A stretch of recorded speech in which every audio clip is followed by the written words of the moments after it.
Ladies and gentlemen, here in front of me are the young generations of Somaliland across the country, from east to west, thirst for their rights and justice.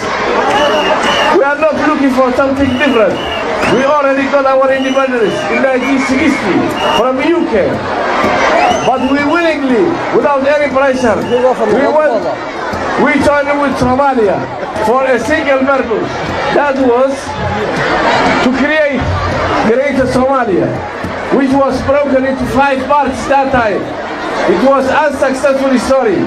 But unfortunately, what added to that, what is more than that, what our brothers in the west, in the south did, the complete destruction of Somaliland was the result of the union. Now we are not looking for more than that. We regained our independence. It is in the hands of this youth in front of me. We are not begging for something different.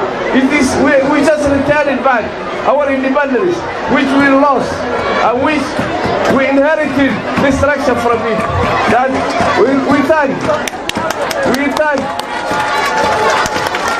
the government of UK and specifically Mr. Jeffrey Williamson and his colleagues who dared to debate the cause of Somaliland, the cause of these young children who are unfortunately placed in unnecessary disaster.